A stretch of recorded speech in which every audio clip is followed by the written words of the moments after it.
During very first lecture हमने resistivity के बारे में थोड़ा सा बेसिकली कंडक्टर और उसमें फ्लो ऑफ चार्जेस के बारे में कुछ बात की थी, याद है क्या?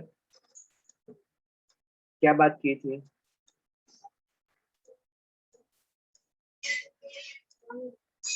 कहा रेजिस्टिविटी का ओरिजिन कहाँ पर है, बता सकते हो?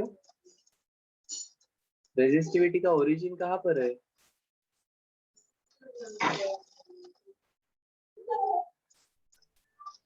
क्यों मटेरियल में रेजिस्टेंस रहता है अगर देयर आर फ्री इलेक्ट्रॉन्स? तो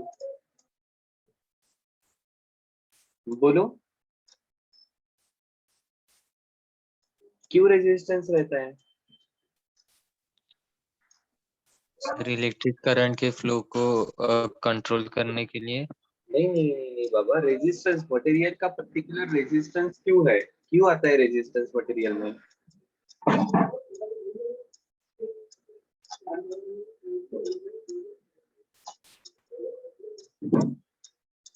बोलो, कौन अपोज करता है मोशन को? क्यों अपोजिशन होता है? एग्जैक्टली देव ने कहा है। देव, यू कैन अनम्यूट और टेल अस कि there is collision of this free electrons, ठीक है? Otherwise they are in thermal random thermal motion. और यहाँ पर भी कोलिजन होते हैं जब हम कोई इलेक्ट्रिक फील्ड देते हैं, पोटेंशियल डिफरेंस देते हैं, तो this electrons move in the direction of force. ठीक है? अब होगा क्या? अब होगा ऐसा कि ये इलेक्ट्रॉन्स जो है ना, इनका कोलिजन होगा, और ये कोलिजन विथ फिक्स्ड आयंस या other electrons, this will give rise to इस प्रकार की रेजिस्टिविटी। ठीक है? हमने ये रिलेशंस लिखे हैं ना, हमने रेजिस्टिविटी को लिखा था। बताओ क्या रिलेशन आया है रेजिस्टिविटी का? N E square upon mass of, sorry, ये कंडक्टिविटी का है, कंडक्टिविटी का रिलेशन है। N E square mass of electron और टाउ और resistivity equal to 1 upon conductivity, ये आने वाला है M upon N E square upon tau. कुछ याद है? Yes sir. हाँ, तो अब देखो, अब हमने कहा था कि देखो ये मटेरियल की रेजिस्टिविटी, इलेक्ट्रॉन का मास, ये ई स्क्वेयर, ये average time duration, this is average ना, ये चीजें चेंज नहीं होने वाली है। ठीक है? और इसलिए हम ये मटेरियल की रेजिस्टिविटी, उसकी पर्टिकुलर कैरेक्टरिस्टिक्स बताते हैं। बट एक चीज हमें ध्यान में लेनी चाहिए कि what is this n? Number of electron. छोटा n is not just number, it's number density. Number density मतलब क्या होता है?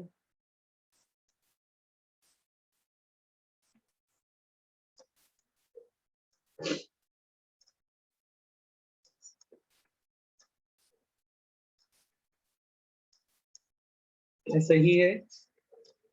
And what is this tau? Available time. कौन सा टाइम?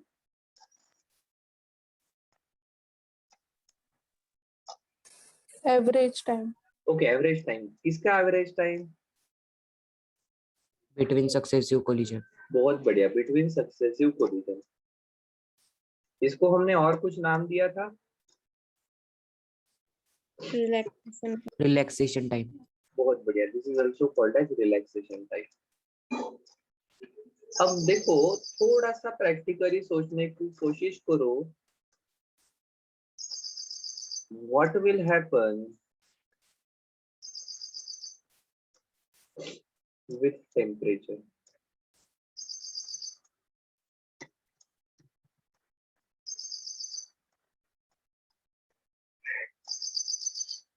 टेम्परेचर के साथ क्या होने वाला है, या what will happen with temperature rise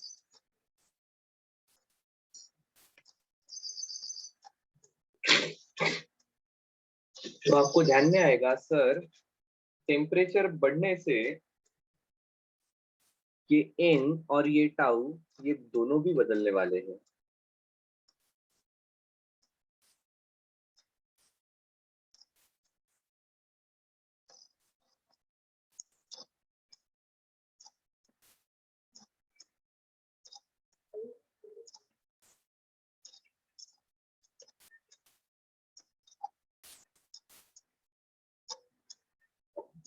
क्या सही है क्या?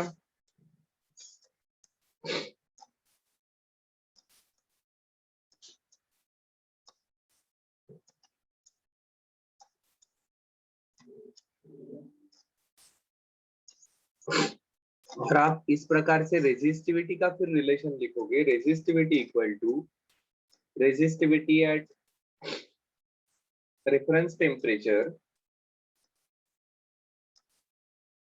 1 plus alpha into T minus T naught, that is delta T, where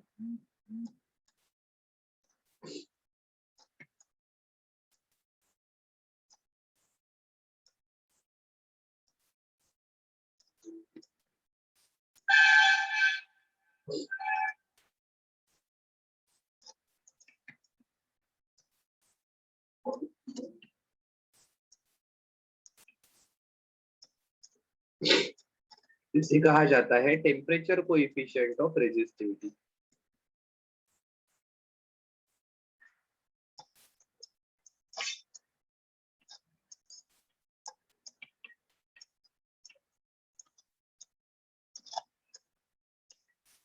मुझे थोड़ा सा बता दो, ये अल्फा का यूनिट क्या रहेगा?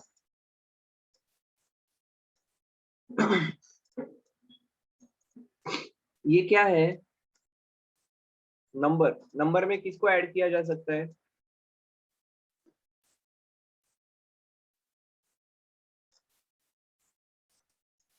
प्रिंसिपल ऑफ होमोजेनिटी कहता है जिनके डायमेंशन सेम है उनको ही ऐड किया जाएगा। इफ दिस इज डायमेंशनलेस, ये भी डायमेंशनलेस होना चाहिए। इसको डायमेंशनलेस होने के लिए अल्फा के डायमेंशन 1 अपॉन टेम्परेचर इनवर्स इस प्रकार से होने चाहिए। ठीक है, ध्यान में आया है?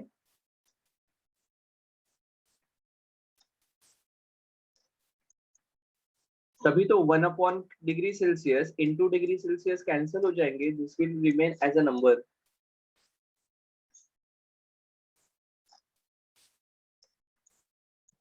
ठीक है, अब सभी मटेरियल के लिए अल्फा कांस्टेंट नहीं रहता है।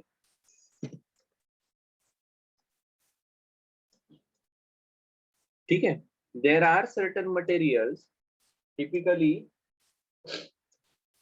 सर प्रीवियस स्लाइड लिखने का।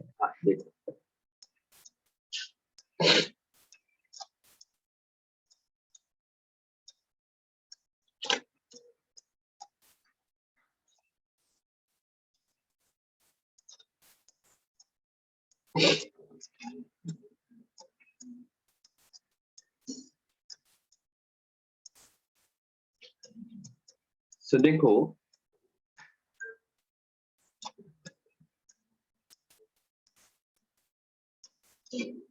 typically for metals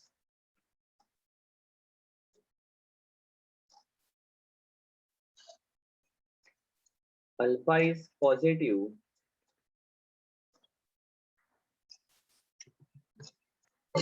जैसे फॉर एग्जांपल सिल्वर Ag, ये वैल्यू है 0.0041 पर डिग्री केल्विन या पर डिग्री सेल्सियस।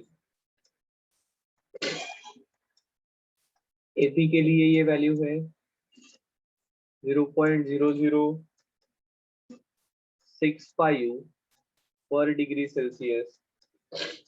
मर्क्यूरी के लिए ये वैल्यू रहेगी 0.0009 per degree Celsius. This is at 0 degree Celsius. Manganin के लिए ये वैल्यू है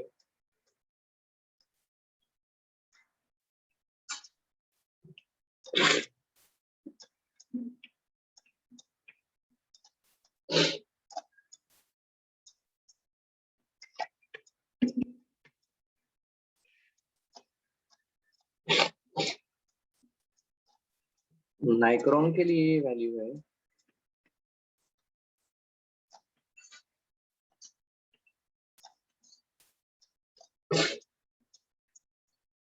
इसका मतलब समझ लेते हैं अभी थोड़ा सा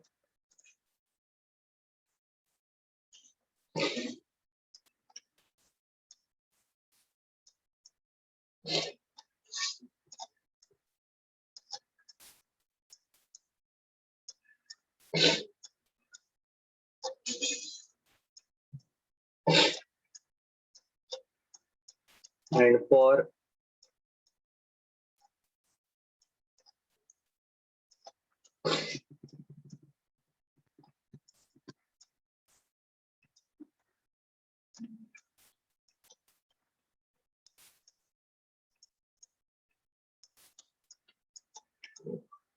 semiconductors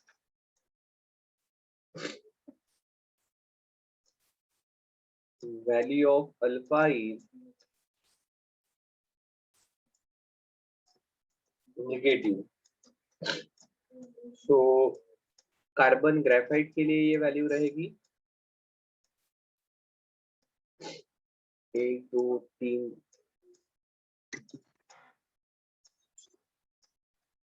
माइनस जर्मेनियम के लिए ये वैल्यू है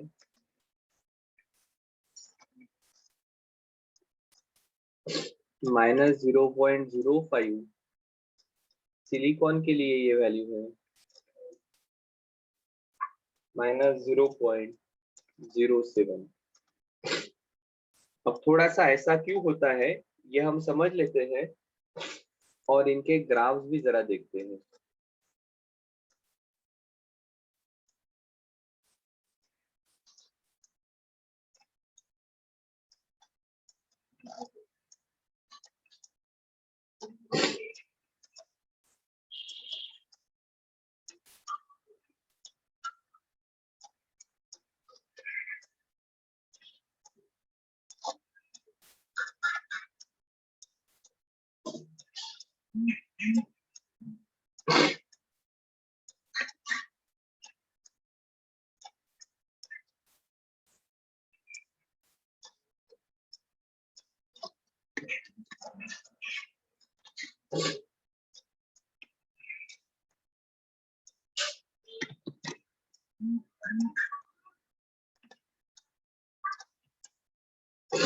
टेम्परेचर रेजिस्टिविटी यहाँ पर भी ये टेम्परेचर रहेगा दिस इज रेजिस्टिविटी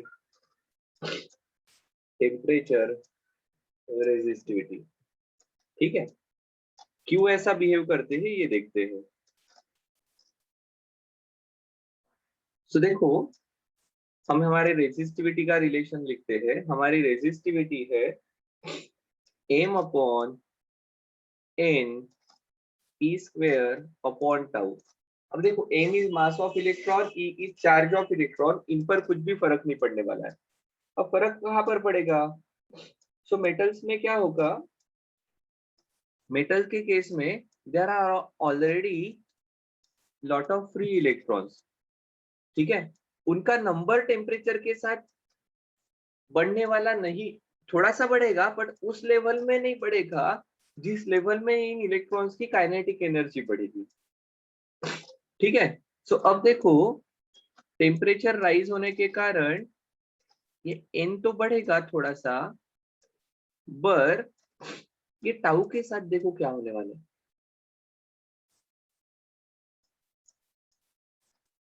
ये टाउ के साथ ऐसा होने वाला है कि ये average time between two collisions है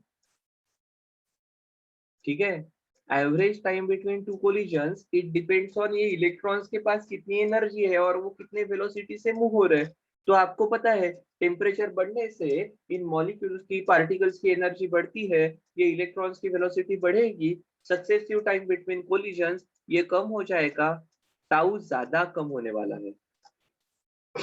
तो अब देखो क्या हुआ, ये नंबर ऑफ फ्री इलेक्ट्रॉन्स का number of free electrons per unit volume ये थोड़ा सा बड़ा है, बट उसके कंपैरेटिवली टाउ ज्यादा कम हुआ है।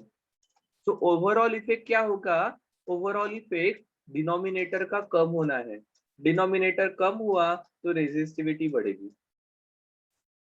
एंड दस इन मेटल्स टेम्परेचर के साथ रेजिस्टिविटी बढ़ती है। क्या सही है क्या? टेम्परेचर यस के सर। साथ रेजिस्टिविटी बढ़ती है। क्या रिलेशन है हमारा? ये सभी अल्फा की वैल्यू है। हाँ, ये अल्फा की वैल्यू हमें यहाँ पर पुट करनी पड़ेगी।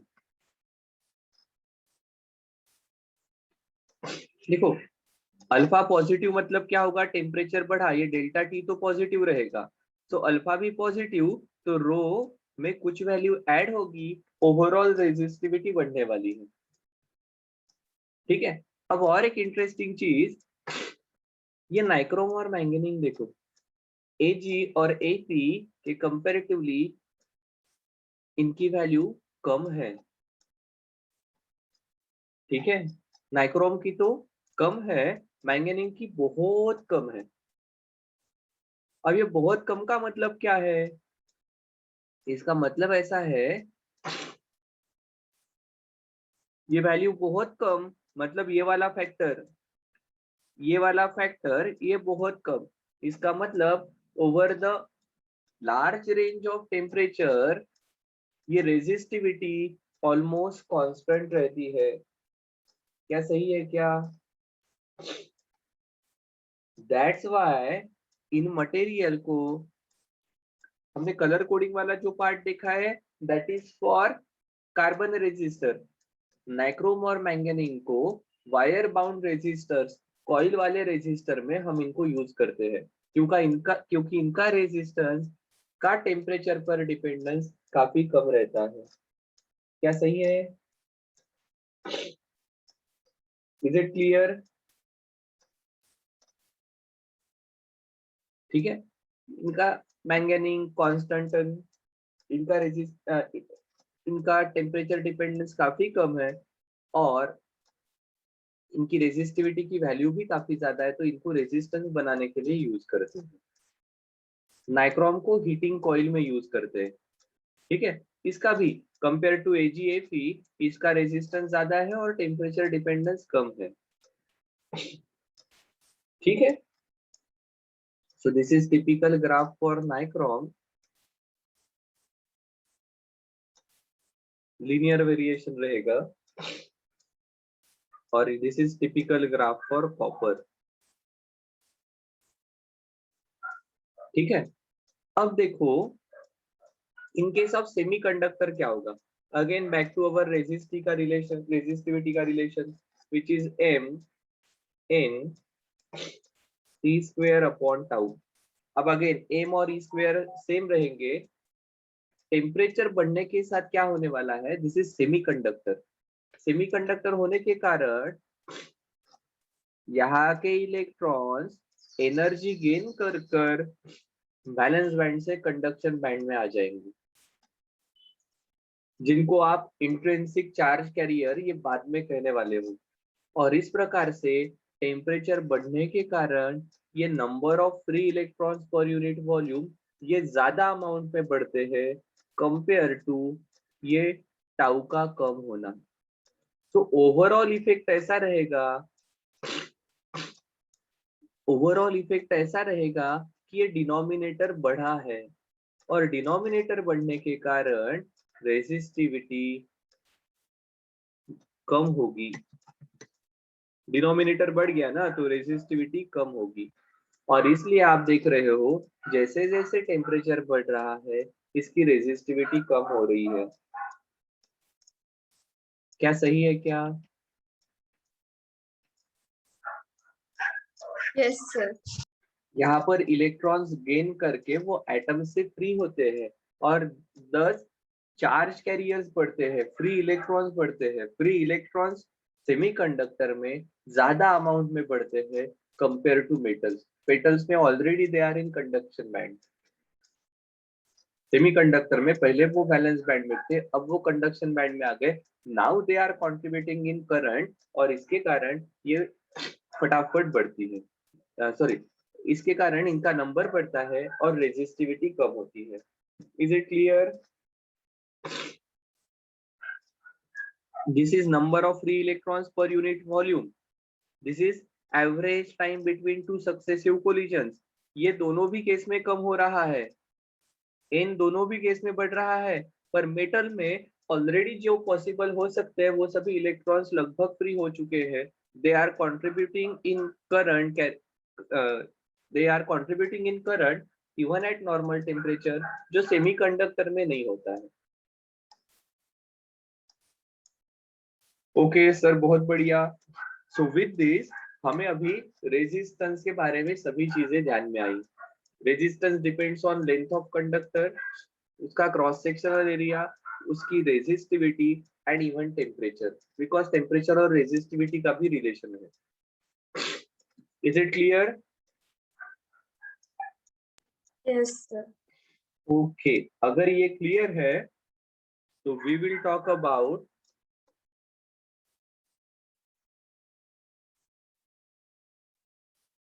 combination of resistors.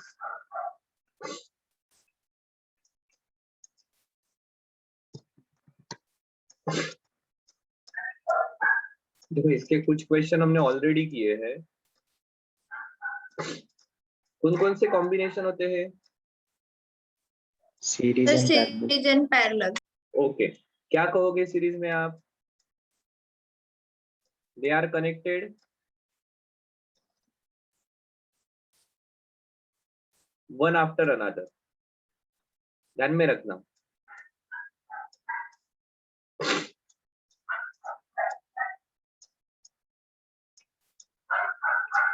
दूसरा पार्ट आप ध्यान में रखोगे,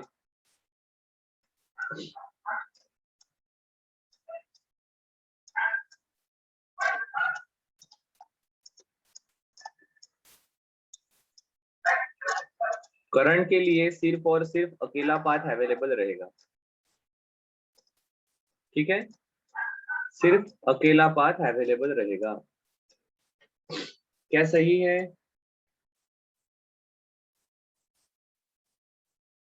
पक्का? यस। हाँ सर, पक्का है। सो अब देखो, अब क्या होगा कि रेजिस्टेंसेस है R1, R2, R3।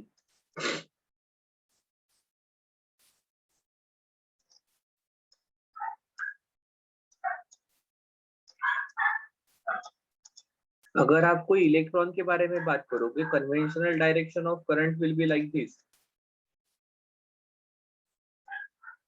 ठीक है, जो इलेक्ट्रॉन है वो ऐसा जाने वाला है। ठीक है, अब देखो, ये इलेक्ट्रॉन को इस रेजिस्टेंस को क्रॉस करने के लिए कुछ वर्क करना पड़ेगा। इसको क्रॉस करने के लिए और कुछ वर्क करना पड़ेगा, और इसको क्रॉस करने के लिए और कुछ वर्क करना पड़ेगा। तो इस प्रकार से ये रेजिस्टेंस को क्रॉस करने के लिए जो वर्क करना है, ठीक है, ये total work will be addition of work done in all three. इसको ही हम इस प्रकार से कहते हैं कि जब ये चार्ज यहां से यहां तक फ्लो होने वाला है, तब यहाँ पर कुछ ना कुछ पोटेंशियल ड्रॉप होगा V1, यहाँ पर कुछ पोटेंशियल ड्रॉप होगा V2, यहाँ पर कुछ पोटेंशियल ड्रॉप होगा V3। टोटल पोटेंशियल ड्रॉप कितना होगा?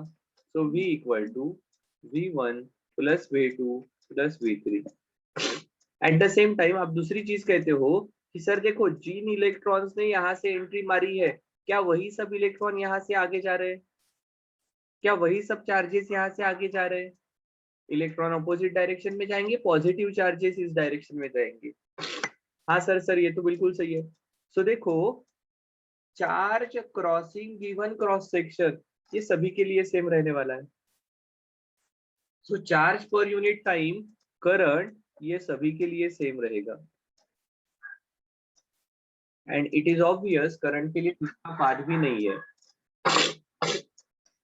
अब आप कहते हो इसका एक इक्विवेलेंट सर्किट कंसीडर करेंगे, जो effect R1 R2 R3 produce कर रहे हैं ना, वही सेम इफेक्ट ये R प्रोड्यूस करेगा और ये वही पोटेंशियल रहेगा जो यहाँ पर है और करंट भी वही रहना चाहिए। इसको सिर्फ R इक्विवेलेंट कहोगे या R सीरीज कॉम्बिनेशन कहोगे। तो देखो यहाँ पर आप लिखोगे V equal to I into RS। इस ब्रांच के लिए कहोगे R1 वाली V equal to I R1, V2 equal to I R2, V3 equal to I R3 और V की वैल्यू लिखी I RS। I कॉमन निकाल लिया, ये आ गया R equal to R1 plus R2 plus R3। Excuse me, क्या सही है? ध्यान में रखनी है, ये तीनों भी चीजें इंपॉर्टेंट है। सर कौन कौन सी? करंट सेम रहता है, वोल्टेज की एडिशन रहती है, और equivalent resistance of series combination is given by RS equal to R1 plus R2 plus R3।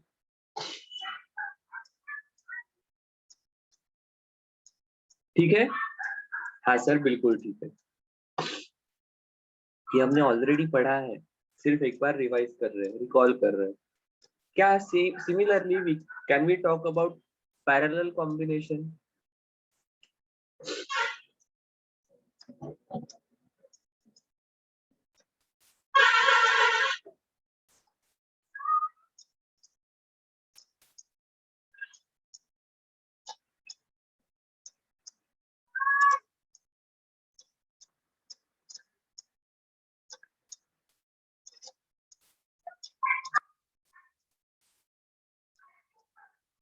तो अगर इस प्रकार की कंडीशन है,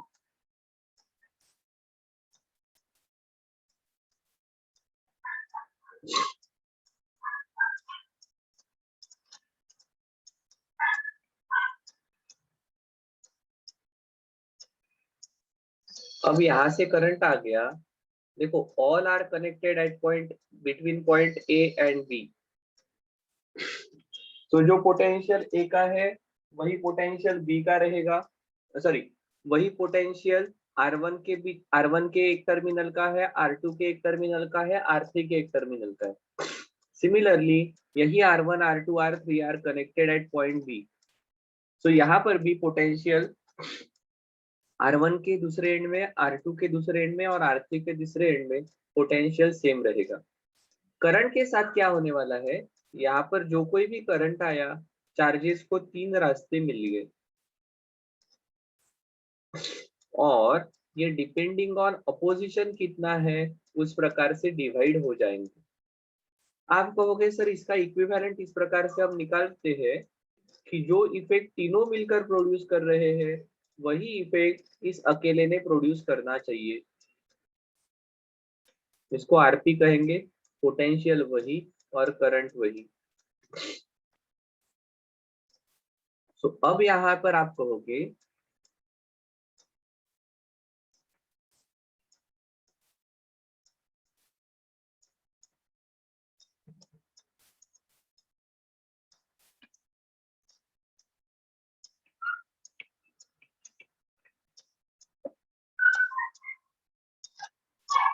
और करंट रहेगा I इक्वल टू, इसको ध्यान में ऐसा रखना, resistances are connected between common points. या करंट के लिए मल्टीपल रास्ते हैं, करंट डिवाइड होता है, करंट के लिए दो रास्ते रहेंगे। अब यहाँ पर आप लिखोगे V equal to I into R P. ठीक है, सो I आ जाएगा V upon R P. Similarly इस ब्रांच में अब पोटेंशियल वही रहेगा, ठीक है। V, यहाँ पर करंट है I1, रेजिस्टेंस है R1, तो ये लिखा आपने V अपॉन RP। I1 के लिए लिखा पोटेंशियल वही है upon R1, V upon R2 plus V upon R3, तो ये आ जाएगा 1 upon RP equal to 1 upon R1 plus 1 upon R2 plus 1 upon R3। अब देखो दो चीजें हैं जो आपके कैलकुलेशन बहुत बहुत सिंपल करने वाली है, उनको समझ लेते हैं। कौन सी दो चीजें हैं? First, if two equal resistances are in parallel,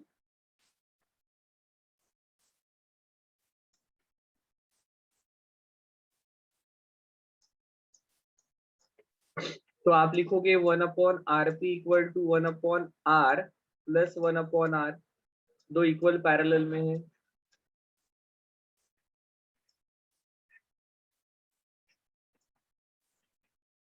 तो ये कितना आने वाला है 2 बाय R, तो RP की वैल्यू एक्चुअली क्या आ जाएगी R/2। इफ n रेजिस्टेंसेस या n resistors are in parallel, तो क्या होगा 1 upon RP equal to 1 upon R plus 1 upon R plus and so on 1 upon R, n times हो जाएगा ये।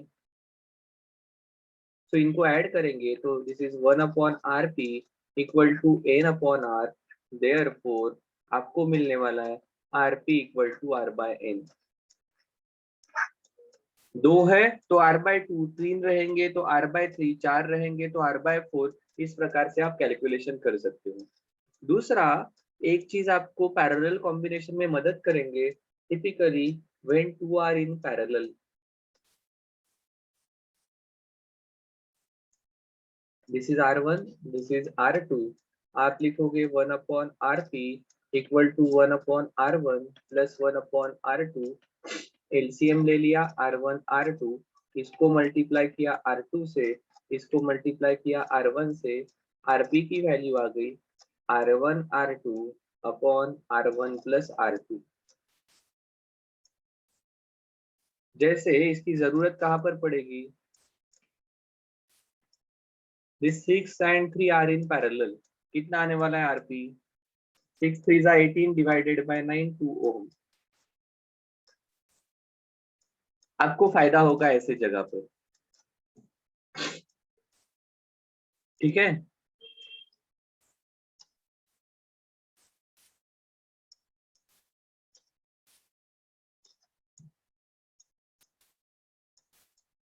अगर यही पैरेलल कॉम्बिनेशन में रहते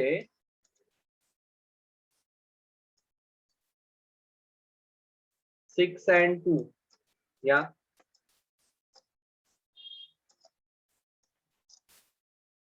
4 and 6, तो इक्विवेलेंट कितना आ जाएगा 6 4 जा 24 अपॉन 6 प्लस 4 10, दैट इज 2.4। एक ध्यान में रखना हमेशा,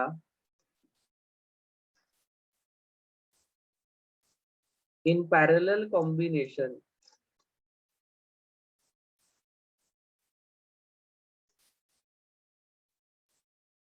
equivalent resistance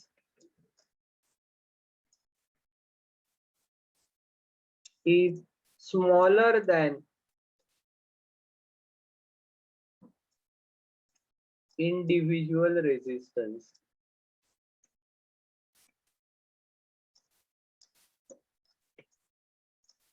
In series combination,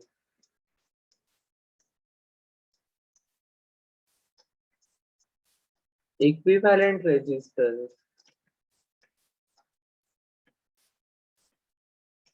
is greater than,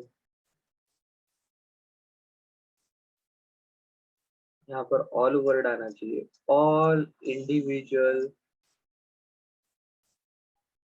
resistances। सही है क्या?